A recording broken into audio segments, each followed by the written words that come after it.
Welcome to another segment of Lady Mogul Talk, and today we have Yladrea Drummond, Dr. Yladrea Drummond, a native of Houston, Texas. She is an author, a lawyer, and a Black culture advocate, an accomplished compliance consultant, political strategist, diversity advisor. My goodness, when do you have the time? And she also holds a BA in political science from Texas State University, Poli-Sci Majors Unite. That was my major too. Yes. And a Juris Doctorate from Southern University Law Center. Dr. Drummond currently serves as the special assistant to the president of the Legal Services Corporation in Washington, D.C., where she assists other great attorneys in expanding equal access to justice. She is also the founder of the Ink Up, where she desires to create a community of affordable literary services and increase the exposure to the Black literary community by staying dedicated to strengthening the power of Black literature. So that was a mouthful, and I definitely can't wait to get into your career, your entrepreneurial ventures, because you are so accomplished. So welcome to Lady Mogul Talk. Thanks for having me. I appreciate being here. Thank you. Thank you. Now, getting into, let's just start there. Like the many hats that you wear, how do you, never like say balance, but to prioritize it all? How do you manage all of the multiple hats that you wear? So I had to actually slow down because at first I had a lot going on and I was just trying to be everything because I didn't want to limit myself to stuff. Mm-hmm. I was like, I really want to be able to help as many people as possible. I want to be able to reach as many people and do the work. Mm-hmm. So I think the first thing was like getting really organized. Still also learning what is most priority, which is me being a wife and a mother. Mm-hmm. So I was like, okay, family time, but still want to be this boss businesswoman. So it's pretty much many sleepless nights. That's what I'll say. No lack of sleep means more work is being done. So that's really no balance. I can't give you advice on balance because I'm still learning. But I just don't stop. So pretty much it. And it is definitely a work in progress. I had to learn the hard way last year about prioritization. So it's not a I have this one day, the next day, it's all great and everything, but it definitely takes time. And then we, of course, have many things in our own personal lives and careers that just keep coming at us. And so sometimes we can't stop, but as long as we prioritize our self-care and keep moving and stay disciplined, that's key. Now, going into your bio even more, what made you just become an advocate for the Black community? Obviously, we are people of color, we're Black people, but what made you decide to go into this field of advocacy as opposed to doing something else with your career? So I knew that my goal was to impact lives, like more so in a way of rewriting the narrative. And I knew that practicing more so in the law space really wasn't my thing. First of all, I was just always nervous in moot court, so I knew then that wasn't the avenue for me. But I thought I'd have a bigger impact. Like boots on the ground, grassroots, it never gets old.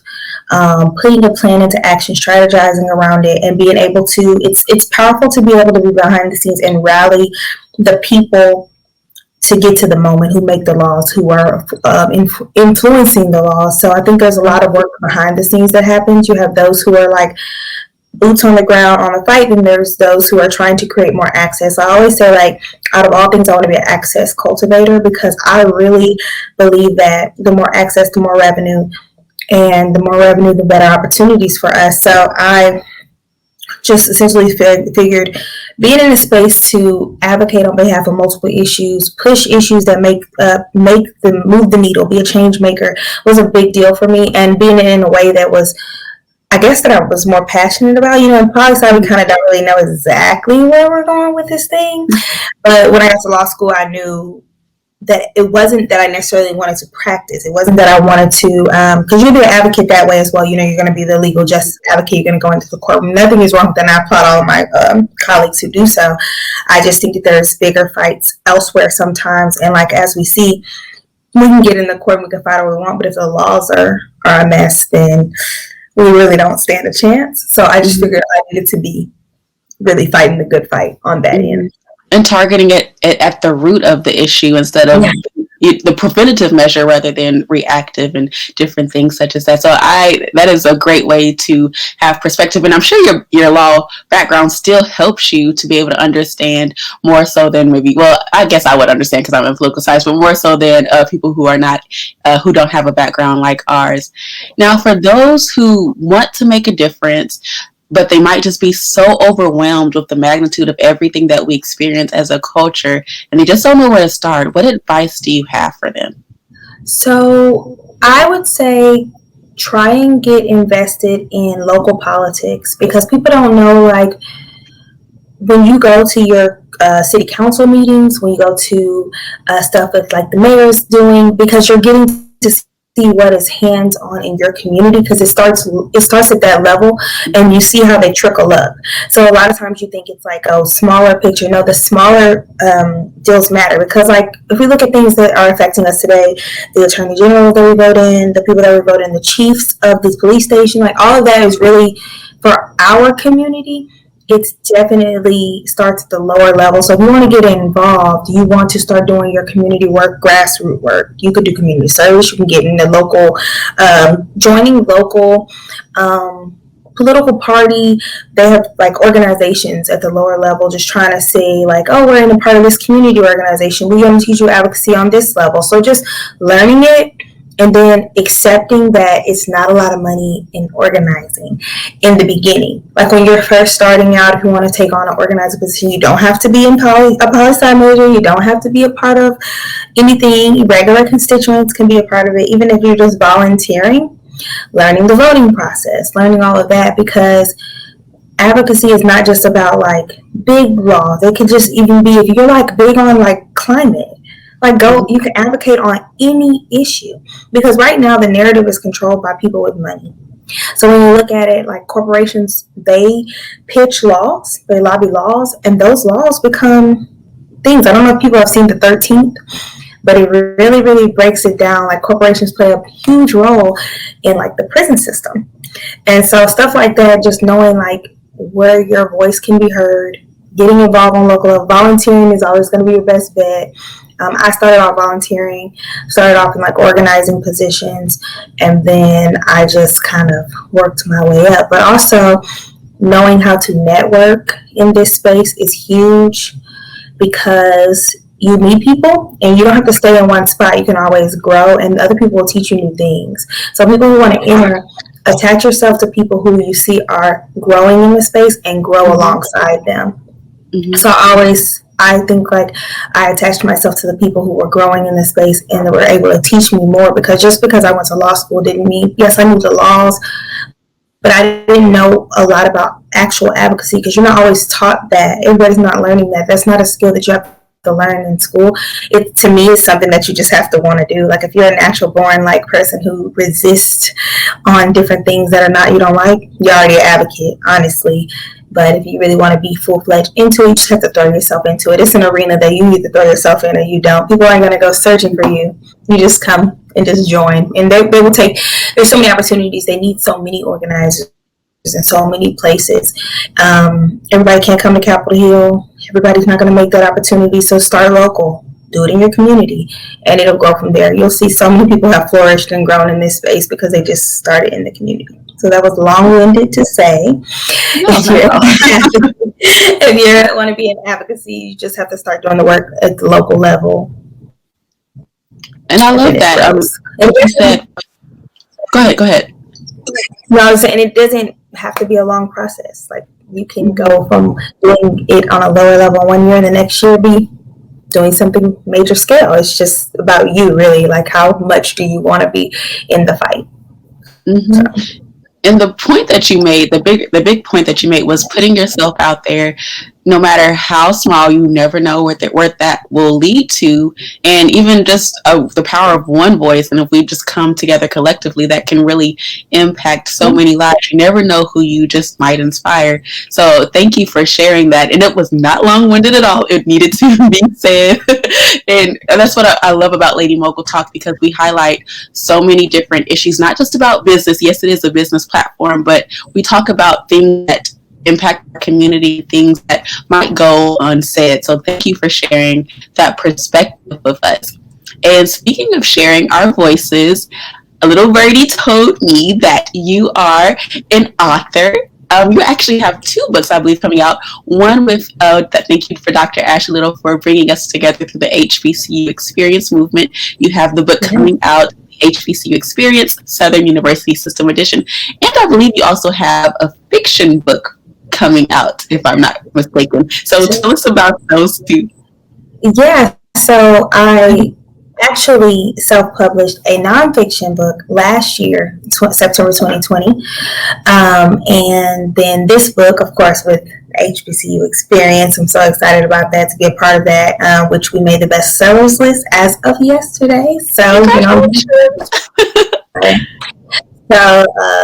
that is an accomplishment. That would be my second time hitting it with my first book and that one. And then I do have a fiction book that I am writing that hopefully, you never know when that'll be released, but it'll come, it'll get there. But it's my first time ever writing, my first time ever doing fiction. So it's just something I wanted to do and like explore and learn myself a little bit more creatively.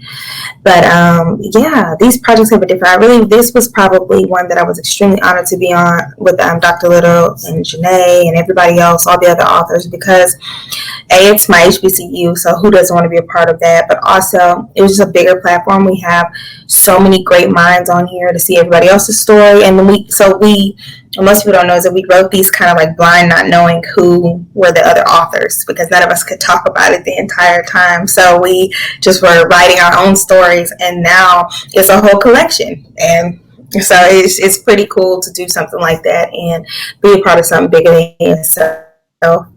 It's not about you. It's about expanding the voice of HBCUs, especially Southern University, so that others can get and understand the experience that we have, and encouraging more people to be a part of it, because a lot of people, they shy away from it, the HBCU life and going that route.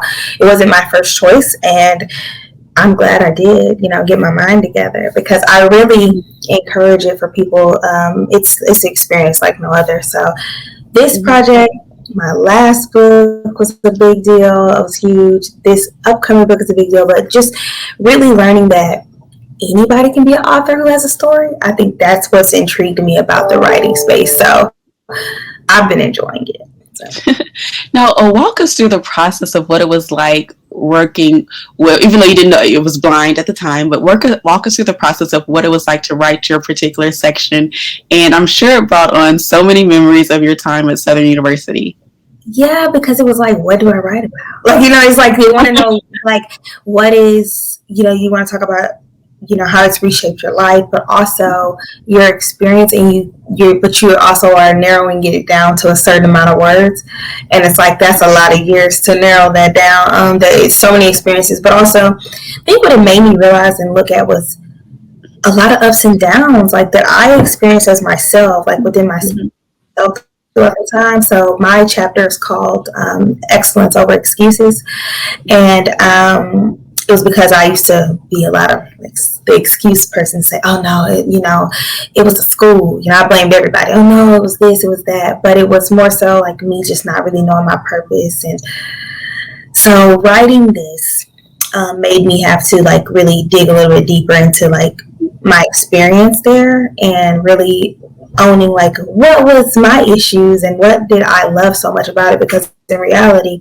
the ups and downs that I experienced were personal beyond the fact that they were already only promoting excellence. I just had to be willing to accept it. So I think that getting that out there in that story, putting that out there, letting people know like sometimes it's never the institution, it's definitely probably you when this comes to like your self-doubt and where you are in life. And shying away from excellence is not far-fetched. And I think that was something that I was dealing with. So my chapter is pretty much about that. And so writing it was different, because I had to really think like, oh, how do you narrow this down, and how do I make it great? You're like, what is everybody else writing about? You don't know what they're writing about, but you're like, how was their experience, or wondering what everybody else experienced. But I'm pretty sure the whole common consensus behind it is that we all enjoyed our experience in some shape or form, and it definitely changed my life. It definitely made me a better person, and it gave me a perspective that most people don't have. So. And that's wonderful. I just enjoy hearing everyone talk about their different experiences with HBCUs. And I've shared with everyone else, they already know, proud HBCU graduate, and we all just share a common bond to our university, no matter where we attend, when we attend. It's just something about the HBCU experience that we just, I wouldn't mind. I like where I am now, but I wouldn't mind reliving those experiences again, because it is a life-changing experience. So thank you for sharing that. And I love the title of your chapter, Excellence Over Excuses. That was a gem in itself, just the title. Oh man, it took me a while to think about it. They were like, "Well, you have to name your chapter," because I just sent it in, didn't even know title, just sent it in. And I'm like, "Yeah, we give it a title," and I was like, "What do I call this?" Like, I didn't know how to sum it up, and I thought about it. I was like, because the motto for Southern University Law Center is seriousness of purpose, and for the longest time, I did not know what that meant. So I speak about that too. Like, I was like, what does that even mean? Like, people are just saying seriousness of purpose. We're just throwing that out there. And then I said that. I was like, it means a lot. Like, you really have to look at it like, either when you find your purpose and you become serious about it, your whole life changes. And so I think that that's what made me think, like, they were promoting excellence, I was giving excuses, and they kept promoting excellence, which ultimately outweighed my excuses. And so that's why that's the name. That's how I came up with that. But I love it. I love it. So definitely support the HBCU Experience Southern University Edition. It is out now, available on Amazon and www.thehbcuexperiencemovement.com. So be sure to purchase and support all of the wonderful authors. Yes. Now, transitioning to you just a little bit, you have started the platform, the Ink Up. Now, why was it important for you to start this platform, and what was just the motivation behind it? So I was in the middle of writing my book, and we did a panel called When Black Authors Ink. And so we were thinking about it, and I was like, we came up with this name, and I just was like, well, I'm going to run with it. So I actually did, because I thought that more Black literary voices needed to be heard. I wanted to be able to let people know that authors can be anybody who has a voice, anybody who has a story can share it. And then I wanted to be able to provide resources to them on how to, like, if you want to start a blog, or if you want to learn how to be an editor, or you want to know anything in the literary space, start to finish of a book. So I sponsor one person to write their book from start to finish. And they should be getting close to the end of writing their book. I know I had an editor in place with them. And so the goal is to put people with more access to things they need to be successful in a space that we don't hear enough of our voices in. So that was the whole purpose of the Ink Up. Now, just looking over your bio, I mean, of course, there's so many things that we can highlight. And then I also noticed that you are a capital strategist, and I want to make sure that I say this right. It's the first Capital Strategies, the first Black-owned NGO compliance and financial services firm to help formerly incarcerated individuals transition to society. And I think that is so important. When I was on Georgia Capitol Hill, criminal reform and justice was one of the bigger topics that they were trying to introduce into legislation. And it's not always easy. So talk a little bit about that and your experiences and what you see now. So Capital Strategies, so there's two things. There's two different organizations. It probably just looks combined, because one of the words, the title of the one for the criminal justice reform is Activate. So Capital Strategies is a compliance firm where I do a lot of, like, candidates, people who have nonprofits, and I try and take away the burden of the financial FEC rules, regulations for them, because you have to file when you're running, and that is something that people can get in trouble with if they don't understand it. And a lot of people, it's like just like boring, a lot of regulation, understanding what that means, keeping a tally of that. So I tried to do that for Black and brown candidates and people who have nonprofits. And I saw a space because there isn't people that look like us that do it, and I wanted people to feel comfortable and also not break the bank doing it. So that was the whole purpose of that. Activate is the one where we're doing people who were formerly incarcerated, and we're going to try and connect with, like, HBCUs and youth. So basically what we're going to be doing is, like, land preservation of Black farmers who are like either losing their land or need more revenue, right? So we have people like Southern University who have agricultural programs. So through that, the formerly incarcerated are people who typically in prison systems, they are farming the lands and the grounds of the prison. So they've learned how to become farmers. They've learned how to do it, but they don't get to receive anything from it. They receive no benefit. So what we plan to do is give them the opportunity to be the mentors, to teach the interns from the HBCUs who are in agriculture, and to do it on the lands of people who are need to get more sustainability of their land. And so basically it's like a full circle thing. It's like getting your revenue back, giving you some income, because we're paying these mentors to teach these interns who are also paid interns, who are learning a skill set that they can go ahead and go forth and be great and have the opportunity to farm their own lands, or say they want to have sustainable living, and it become a lucrative thing. In the end, we plan to either donate some of the land to the prisoners who are coming out, getting people back where they're having their own wealth. Most people who come out of the system don't want to go into the workforce on the regular jobs they always get, warehouse jobs, or going back to working at places like that. We want to give them something where they can be entrepreneurs and actually have some type of funding for themselves, what they were probably used to in the first place, and not have to answer to people. I mean, they've already been in a system that has been holding them back. And we want them to be great, but also giving the people in HBCUs an experience that they can, this is what they go to school for. They're learning it, but doing it for themselves. So and then also giving our land back to our people. So it's full circle, cultivating money back through the Black community. And that's what Activate is doing. I feel like there was a need for it. I feel like in legislation, they don't do enough for reentry. They don't do enough. So I think by finding a solution to a problem, instead of waiting on laws to change, instead of waiting on opportunities to figure out how we can do it, we just have to do it ourselves, and then eventually the laws will change around us. So that's just my other way of doing it without having to wait. I really am a person that hates having to wait on somebody to tell me it's my time. We've been told that for too long in this country. And so for me, I feel like I'm going to create the time, and I create the space. So that's what Activate's about. And that's probably the biggest project that I'm working on, because I didn't realize how full circle it was going to be. And then when me and my partner in business connected on it, it just clicked, and we were like, we got to do this. So he went to another HBCU. So I think we just knew it was time. It was something we needed to do.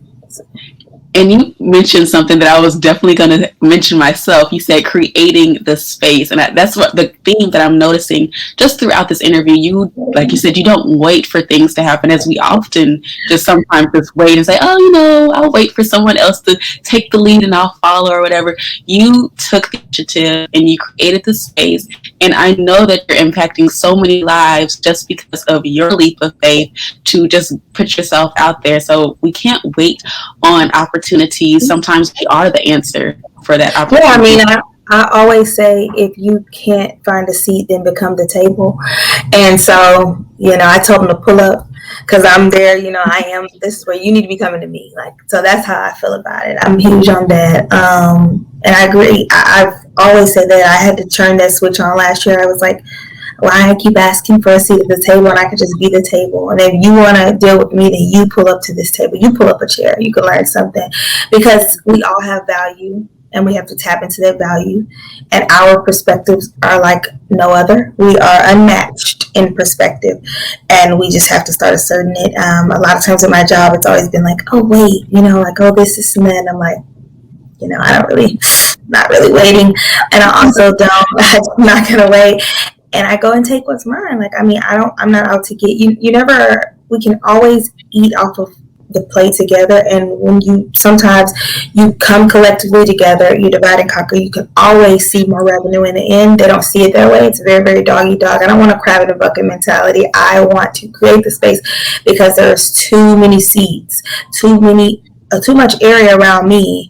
I don't take up that much space. So at that point, that means that there's enough space for all of us to eat. And so that's been my goal. It's just not enough just for me to eat. If my people are not eating, not just my family, if my culture is not eating, then I'm not really successful or winning, or I'm not really growing where I want to be. So that's it. I'm big on it. I always say, I'm going to cultivate as much access as possible. If I do nothing else in life, it is to make sure I open as many doors like somebody did for me, and continue to do that. I have to pay it forward. As a leader, you have to, lead, leading leaders, or you have to carry up more people. And so that's my job. That's my whole life goal. And we are so happy that you have decided to take up that torch. Now, we want to make sure that we keep up with you and what you're doing, the many amazing things, and we want to be sure that we support you. So please let us know, how can we support you and how can we keep up with what you're going to do next? So my social if you ever look me up, literally just type in my first name. I'm the only one in the United States. You can find me on any platform. But as far as my my Instagram, it's the most probably reach me is I am Yladrea _D, and then my social media for my businesses is for the ink up is ink up, and then activate.leadership is the one for activate. But also just if you follow me, I'm eventually going to put a link tree in, I guess, and put everything under it, because I can't just tag all these names. But also on LinkedIn, if you find me on there, that's the most you'll see, with my job stuff like that. I can't post my actual job on social media, but I can do stuff on LinkedIn. So if you ever want to follow me on that kind of stuff, then you can find me there. But that's how you can reach me. And if you do want to email me, I say email me at Yladrea at capitalstrategist.org. That is the best email to catch me at. So, well, please follow Dr. Yladrea Drummond. We have thoroughly enjoyed our conversation with you today. And are there any last words you would like to leave with our audience? First, go get the book. It is out now. The HBCU Experience Southern University Edition. I would like to give a shout out again to Dr. Little and Janae for, asking me to be along on this project and inviting me in. And go get that book. That's going to be great. And then also just keep believing in yourself. Always plug yourself into rooms where people don't think you should be. Think of no as not yet and not no. And that is what I'll leave with. And I'm just happy to be here. And thank you so much for having me. It was absolutely my pleasure to have you. This has been a lovely, engaging conversation with Dr. Drummond. If you don't take anything else away from this conversation, make sure you just be an advocate for your community. You can start with being an advocate for yourself, but also reach back and help someone else. So thank you, Dr. Drummond, again for joining us today. And this has been another segment of Lady Mogul Talk.